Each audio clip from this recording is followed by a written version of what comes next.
Hello everyone, आप देख रहे हैं लर्न एक्सिस और मैं हूं आपका टीचर उमेर। आज की क्लास में मैं आपको बताऊंगा एक बहुत ही हेल्पफुल एड ऑन के बारे में जिसको कहते हैं लूप टूल्स। ये एड ऑन मॉडलिंग करने में हमारी काफ़ी हेल्प करता है, इसलिए मैंने सोचा कि बेसिक मॉडलिंग और मॉडिफायर सिखाने से पहले आपको इस एड ऑन के बारे में पता होना चाहिए। इस एड ऑन में क्या क्या ऑप्शंस हैं और इसको कैसे यूज़ करते हैं ये सब सीखेंगे हम आज की क्लास में। तो आइए जल्दी से शुरू करते हैं।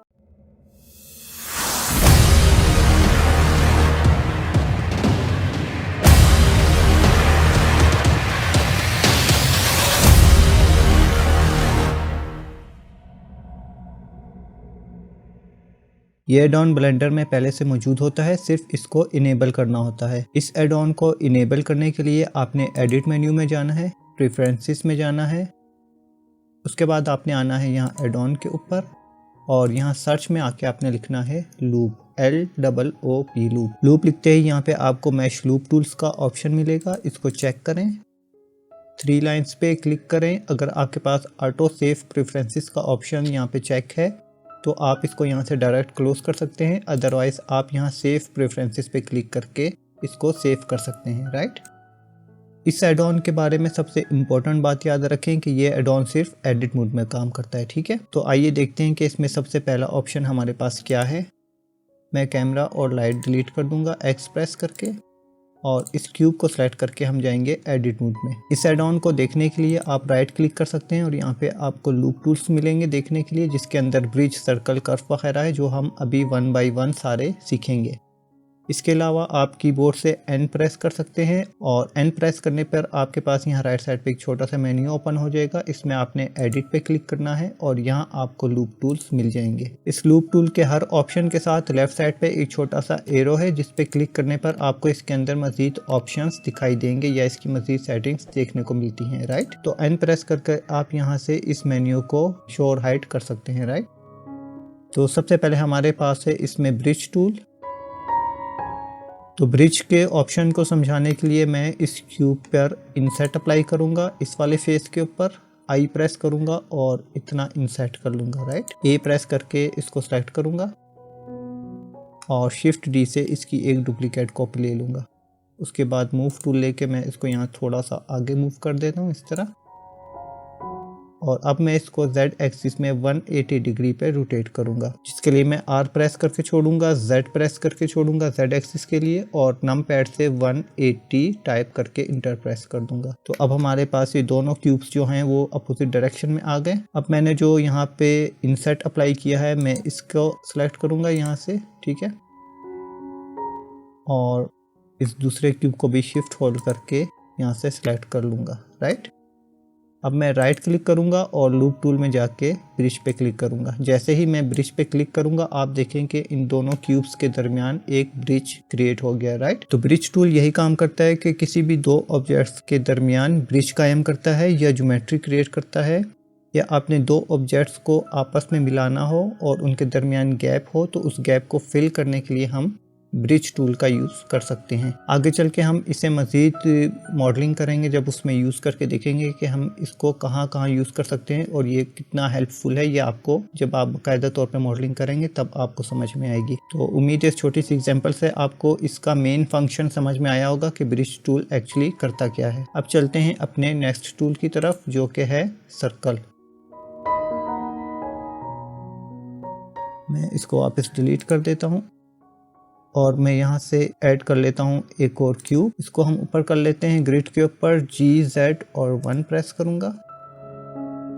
टैब प्रेस करके हम आ गए एडिट मोड में। मैं इसका टॉप वाला फेस सेलेक्ट करूँगा और राइट क्लिक करके इसको कर दूँगा यहाँ से सब डिवाइड, ठीक है। तकरीबन इतना सब डिवाइड कर लेते हैं। 7 प्रेस करके जाऊँगा टॉप व्यू के अंदर। अब मैं चाहता हूं कि मेरे पास जो ये क्यूब है इसके सेंटर से एक सर्कुलर शेप अपेयर हो, या मैं चाहता हूं कि इस क्यूब के बीच में से मैं एक सर्कल बना के बाहर की तरफ एक्सट्रूड करूं। तो अब यहाँ पे आप देखें कि यहाँ पे तो सारे फेसेस, क्योंकि ये क्यूब है तो सारे फेसेस भी यहाँ पे स्क्वायर फॉर्म में है। तो इसको सर्कल में कन्वर्ट करना बहुत ही ईजी है। इस टूल की मदद से आप फेसेस सेलेक्ट करें, जितने फेसेस को आपने सर्कल में कन्वर्ट करना है। उसके बाद आप राइट क्लिक करेंगे, लूप टूल में जाएंगे और यहाँ से सिंपल सर्कल पे क्लिक करते हैं, राइट। अब आप देखें कि आपकी ज्योमेट्री जो है वो खुद ब खुद एडजस्ट हो गई है और इसने जितने भी आपके पास क्यूब फॉर्म में या क्यूब शेप में फेसेस थे उसको एडजस्ट करके एक सर्कल बना दिया है। अब आप चाहें तो ई प्रेस करके इसको एक्सट्रूड कर सकते हैं या फिर आप चाहें तो इसको आई प्रेस करके इंसर्ट करें और उसके बाद एक्सट्रूड कर दें। ठीक है, दोनों तरीके ठीक हैं, लेकिन दूसरा तरीका ज़्यादा बेहतर है, इंसर्ट करके एक्सट्रूड करने वाला। तो अगर आपने किसी भी ऐसी शेप के अंदर जो कि पहले से सर्कल ना हो, क्यूब हो, स्क्वायर हो, रेक्टेंगल हो, पॉलीगॉन हो, उसमें से अगर आपने सर्कल क्रिएट करना है तो आप इस सर्कल टूल को यूज कर सकते हैं। आगे चल के हम इससे बहुत मजे की चीजें बनाएंगे, लाइक आप इससे पेंसिल बना सकते हैं। पेंसिल आपको पता होगा कि ज्यादातर जो है पॉलीगॉन होती हैं, और लेकिन उस पेंसिल के अंदर जो लेड होता है वो सर्कल होता है। तो पेंसिल्स वगैरह बनाने के लिए और मजीद टूल्स वगैरह बनाने के लिए सर्कल टूल बहुत हेल्पफुल होता है हमारे पास। तो अब हम देखेंगे अपना थर्ड ऑप्शन है हमारे पास कर्व। इसको मैं डिलीट कर दूंगा और यहां से ले लेते हैं एक प्लेन, इसको कर देते हैं थोड़ा एक्स एक्सिस में बड़ा, टैप प्रेस करके एडिट मोड में जाके इसको करेंगे सब डिवाइड, ताकि इसके अंदर थोड़े से वर्टिसेस की तादाद बढ़ जाए। अब फॉर एग्जांपल मेरे पास इस तरह की एक ज्योमेट्री है और मैं इसके इन वर्टिसेस को ड्रैग करके आगे की तरफ ले आता हूँ इस तरह, और मैं चाहता हूँ कि यहाँ से यहाँ तक एक कर्व की शेप बन जाए, राइट। तो अगर मैं 1 बाय 1 इन वर्टिसेस को पकड़ के ड्रैग करूँगा आगे तो मेरा काफ़ी टाइम भी लगेगा और वो परफेक्ट भी नहीं होगा, और हो सकता है कि वो उतना स्मूथ भी ना लगे। तो मैं क्या करूँगा कि इनको सेलेक्ट करूँगा, बीच वाले दो सेलेक्ट कर लूँगा और राइट क्लिक करके लूप टूल में जाके यहाँ से मैं कर्व पे क्लिक करूँगा। ठीक है, तो कर्व पे क्लिक करते ही आप देखेंगे इसने बहुत ही स्मूथ सा एक यहाँ पे कर्व बना दिया है, और ये कर्व इसने इसी के वर्टिसेस को यूज करके बनाया है, ड्रैग करके। आप देखें यहाँ पे कोई भी एक्स्ट्रा वर्टिसेस या वर्टेक्स ऐड नहीं हुआ, राइट। इसके नीचे यहाँ इसकी कुछ सेटिंग्स है, आप यहाँ से इसका इन्फ्लुएंस वगैरह कम ज़्यादा कर सकते हैं, राइट। और अगर आपने इसको मज़ीद स्मूथ बनाना है तो आप इसको सेलेक्ट करें, राइट क्लिक करें और यहाँ से रिलैक्स पे क्लिक कर दें। ठीक है, आप देखें कि रिलैक्स पे क्लिक करते ही ये मज़ीद स्मूथ हो गया।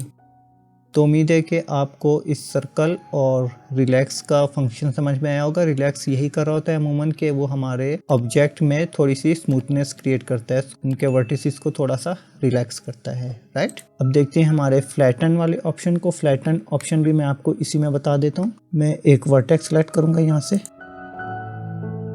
और प्रोपोर्शनल एडिटिंग टूल को यूज़ करके मैं इसमें थोड़ी सी डिस्प्लेसमेंट क्रिएट करूंगा। प्रोपोर्शनल टूल क्या है, इसमें क्या क्या ऑप्शंस हैं और इसको कैसे यूज़ करते हैं, इसके ऊपर मैंने एक बहुत ही डिटेल्ड क्लास रिकॉर्ड करके पहले से रखी हुई है। अगर आपने वो क्लास नहीं देखी और आप ये टूल सीखना चाहते हैं तो आप वो क्लास देख सकते हैं।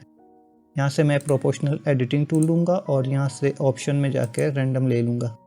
उसके बाद मैं जी प्रेस करूँगा, जेड प्रेस करूँगा और इसको थोड़ा सा रैंडमाइज कर लेते हैं लाइक दिस। अब आप देखें कि ये डिस्प्लेसमेंट इसमें क्रिएट हो गई, लेकिन मैं चाहता हूँ कि फेस सिलेक्शन मोड लेके मैं कुछ फेसेस को वापस से फ्लैट कर दूँ। ठीक है, जितने मैंने सेलेक्ट किए हैं मैं राइट क्लिक करूँगा और यहाँ से फ्लैटन पे क्लिक करूँगा। जैसे ही मैं फ्लैटन पे क्लिक करूँगा तो आप देखें कि क्या हुआ कि जितने फेसेस मैंने सेलेक्ट किया था उसने इनको फ्लैट कर दिया। आप चाहें तो ऑल सेलेक्ट करके राइट क्लिक करें और दोबारा इनको फ्लैटन कर दें, तो अब आप देखें कि वापस से फ्लैट हो गए। हालांकि ये बहुत ज़्यादा अनइवन थे और इनमें बहुत ज़्यादा डिस्प्लेसमेंट थी। तो फ्लैट टूल यही करता है कि आपकी ज्योमेट्री को फ्लैट कर देता है, राइट। ये हम बहुत ज़्यादा ऑप्शन यूज़ नहीं करते, बहरहाल इसके अंदर दिया गया था तो आपको बताना था। आइए अब देखते हैं अगला ऑप्शन कौन सा है हमारा। लूप टूल में अगला टूल हमारे पास है जी स्ट्रेच। जी स्ट्रेच भी बहुत यूज़फुल टूल है, लेकिन ये एनोटेशन टूल के साथ यूज़ होता है, राइट। इसको कैसे यूज़ करते हैं आइए देखते हैं। इस टूल को यूज़ करने के लिए सबसे पहले आपको एन प्रेस करना पड़ेगा और एडिट मोड में आके आप आ जाएंगे यहाँ लूप टूल में। जी स्ट्रेच के साथ यहाँ आपको एक छोटा सा एरो बना नजर आ रहा है, इसके ऊपर क्लिक करेंगे और यहाँ यूज के साथ जहाँ पे नन लिखा है यहाँ के ड्रॉप डाउन मेन्यू में से आप एनोटेशन सेलेक्ट कर लेंगे। ठीक है, आप चाहें तो इसको ग्रीस पेंसिल के साथ भी यूज कर सकते हैं, लेकिन ग्रीस पेंसिल अभी तक हमने पढ़ा नहीं है। तो हम इसको एनोटेशन टूल के साथ यूज़ करेंगे। एनोटेशन ये आपने लाजमी सेलेक्ट करना है, अदरवाइज़ ये वर्क नहीं करेगा। उसके बाद आपने यहाँ से लेना है एनोटेशन टूल। 7 प्रेस करके मैं आ जाता हूँ अपने टॉप व्यू में। फॉर एग्जांपल मैं चाहता हूँ कि मेरी जो ये टॉप वाले वर्टिसेस की ज्योमेट्री है ये कुछ इस तरह की शक्ल में आ जाए। ये मैंने फ्री हैंड ड्रा किया इसको। अब मैं यहाँ से अपने वर्टिसेस लूँगा, इनको सेलेक्ट करूँगा यहाँ से, और यहाँ से मैं क्लिक करूँगा इस जी स्ट्रेच वाले ऑप्शन पे। आप चाहें तो यहाँ से राइट क्लिक करके भी सिलेक्ट कर सकते हैं। लूप टूल में जाएं, जी स्ट्रेच, और इसके ऊपर आप जैसे ही क्लिक करेंगे अब आप देखें कि आपके वर्टिसेस आपके जो एनोटेशन था आपका उसके अकॉर्डिंग आ गया। अब यहाँ पे मेरे पास वर्टिसेस कम थे लेकिन मैंने उसके अंदर कर्व बहुत ज़्यादा ऐड किया है, तो इसलिए ये इस तरह मसला कर रहा है। स्मूथ लाइन एक ड्रा कर लेता हूँ यहाँ पे लाइक दिस, और यहाँ से वर्टिसेस में आके इसके वर्टिसेस सेलेक्ट करेंगे।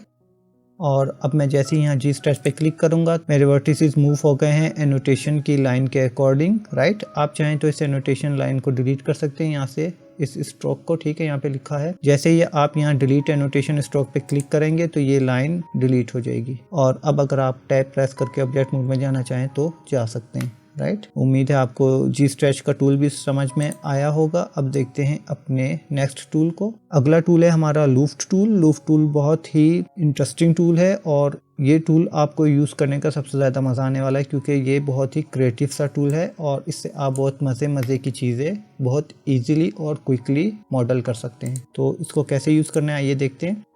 मैं ऐड में जाके यहाँ से सर्कल ऐड करूंगा। याद रखें मैं मैश वाला सर्कल ऐड कर रहा हूँ, कर्व वाला सर्कल आपने ऐड नहीं करना, ठीक है। ये जो टूल है या एड ऑन है ये मैश के ऊपर वर्क करता है, राइट। यहाँ से मैंने एक सर्कल लिया, टैब प्रेस करके मैं आ गया एडिट मोड में और इस सर्कल को मैं थोड़ा सा छोटा करूंगा, लेकिन मैं जाऊंगा पहले 1 प्रेस करके एडिट मोड में ताकि मैं ग्रिड की हेल्प ले सकूँ इसकी स्केलिंग करने के लिए। तो यहाँ से मैं इसको स्केल कर देता हूँ तकरीबन इतना, ठीक है। शिफ्ट डी से इसकी एक डुप्लीकेट कॉपी लूँगा और इसको मैं इतना मूव कर दूँगा। फिर शिफ्ट डी से एक और डुप्लीकेट लूँगा और इसको मूव कर दूँगा मैं इतना और इसको स्केल कर दूँगा तकरीबन इतना। शिफ्ट डी से एक और कॉपी लूँगा, इसको मूव करूँगा मैं यहाँ पे, स्केल डाउन कर दूँगा यहाँ पे इतना, ठीक है। शिफ्ट डी से एक और कॉपी लूँगा, इसको मूव कर दूँगा मैं यहाँ पे, राइट। अब मैं जा रहा हूँ वापस ऑब्जेक्ट मोड में ताकि मैं आपको दिखा सकूँ कि यहाँ पे कैसी शेप बनी है। आप देखिए यहाँ पे 5 सर्कल्स आ गए हैं, 2 नीचे, 1 सेंटर में और 2 फिर इससे थोड़े ऊपर हैं। अब मैं वापस एडिट मोड में जा रहा हूँ, ए प्रेस करके सेलेक्ट ऑल करूँगा, ये तमाम सर्कल्स सेलेक्ट हो चुके हैं। राइट क्लिक करूँगा और जैसे मैं यहाँ पे आके लूफ्ट पे क्लिक करूँगा तो आप देखिए यहाँ पे कितनी मज़ेदार सी एक शेप बन गई है और ये कुछ गुलदान टाइप की शेप लग रही है, राइट। आप इससे किसी भी तरह की शेप बना सकते हैं। इसी तरह एडिट मोड में जाके इसको थोड़ा सा एडिट कर लेते हैं। इसको मैं कर दूँगा फिल, एफ प्रेस करके इसका फेस थोड़ा सा इंसेट कर देंगे ताकि शेडिंग में कुछ प्रॉब्लम ना करे, राइट। हो गया। इसको चाहे आप ऊपर से फिल कर सकते हैं या आप चाहें इसमें थिकनेस ऐड कर सकते हैं। थिकनेस ऐड करने के लिए मैं आपको एक तरीका बता देता हूं। इसमें आपने फेस सिलेक्शन मोड लेना है, ए प्रेस करके ऑल सेलेक्ट किया, उसके बाद आपने आल्ट ई प्रेस करना है। आल्ट ई प्रेस करने के बाद आपके पास ये एक्सट्रूड मेन्यू ओपन होगा और यहाँ से आपने लेना है एक्सट्रूड फेसेस अलोंग नॉर्मल्स। इसके ऊपर जैसे ही आप क्लिक करेंगे आपका माउस इस तरह डबल साइडेड एरो में कन्वर्ट हो जाएगा अप डाउन। अब अगर आप इसको डाउन करेंगे तो ये अंदर की तरफ इसमें थिकनेस ऐड करेगा, अगर आप माउस ऊपर की तरफ ड्रैग करेंगे तो बाहर की तरफ इसमें थिकनेस ऐड करेगा, राइट।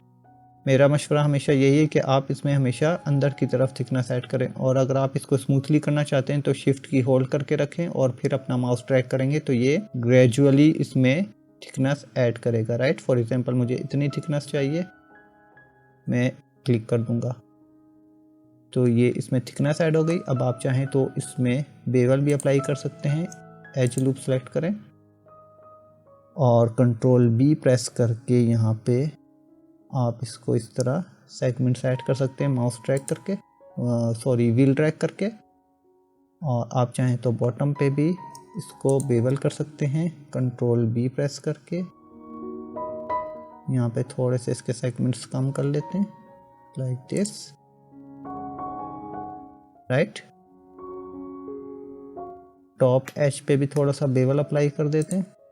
एज लूप सेलेक्ट किया, कंट्रोल बी किया और यहाँ पे भी थोड़ा सा बेवल इस तरह अप्लाई कर देते हैं, राइट।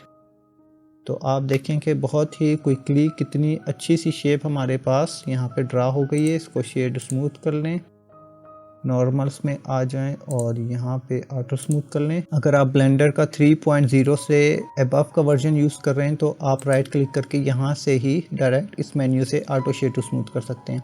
मैं क्योंकि बिगिनर्स को 3.0 से फर्स्ट क्लास से सिखा रहा हूँ तो मैं अभी तक 3.0 पे सिखा रहा हूँ, ताकि कोई इसका इंटरफेस वगैरह चेंज ना हो, कोई नया ऑप्शन ना आ जाए और बिगिनर्स कंफ्यूज ना हो जाए कि ये क्या हो रहा है। अदरवाइज ब्लेंडर के जितने स्पीड से न्यू वर्जन आते हैं तो हर 5वीं-6ठी क्लास के बाद जो है आपको न्यू वर्जन इंस्टॉल करना पड़ जाएगा। तो हम पहले इसी वर्जन के ऊपर बेसिक सीखेंगे और उसके बाद नए वर्जन के ऊपर मूव कर जाएंगे और जो नए टूल्स उसमें ऐड होंगे वो भी मैं आपको सिखा दूंगा, ठीक है। तो आप देख सकते हैं कि आपने कितनी आसानी से सिर्फ एक टूल को यूज करके सिंगल क्लिक में आपने एक बहुत ही खूबसूरत सा गुलदान टाइप कुछ बना लिया है, राइट। आप चाहें तो इस पर मटेरियल वगैरह भी अप्लाई कर सकते हैं, खैर आप खुद ट्राई कीजिएगा। चलते हैं अभी अपने नेक्स्ट टूल की तरफ। नेक्स्ट टूल जो है हमारा बहुत ही सिंपल सा टूल है लेकिन वो भी यूजफुल है, स्पेस टूल।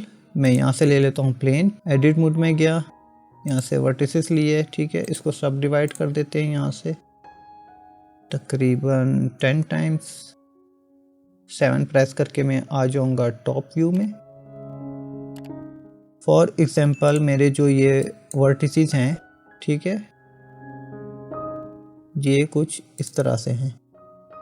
इनके दरमियान जो गैप है वो किसी वजह से फॉर एग्जांपल जिगजैग हो गया है या अपनी जगह से बड़ा छोटा हो गया है। इनके दरमियान गैप रैंडम हो गया है, ठीक है, लाइक दिस। और मैं चाहता हूँ कि ये वापिस सीधे हो जाए, ठीक है, बंदे दे पुत्र बन जाए, समझे। तो मैं इनको सेलेक्ट करूंगा, राइट क्लिक करूंगा, लूप टूल सेलेक्ट करूंगा और यहाँ से स्पेस पे जैसे ही क्लिक करूंगा आप देखें क्या हुआ, ये अपने ज्योमेट्री के अकॉर्डिंग स्पेस इनके दरमियान जो था वो रीसेट हो गया। तो स्पेस टूल यही काम करता है कि आपके वर्टिसेस अगर मॉडलिंग करने के दौरान या किसी वजह से जो है वो अनइवन हो गए हैं या वो अपनी जगह से मूव कर गए हैं और आप चाहते हैं कि उनके दरमियान जो है वो एक इवन स्पेस रहे ताकि आपकी ज्योमेट्री जो है वो अच्छी रहे, टोपोलॉजी आपकी जो है वो क्यूबिक रहे, तो उसके लिए आप इसको यूज कर सकते हैं। उम्मीद है आपको ये तमाम टूल्स समझ में आए होंगे, बहुत ही इजी से टूल्स हैं। अब आते हैं आज की असाइनमेंट की तरफ।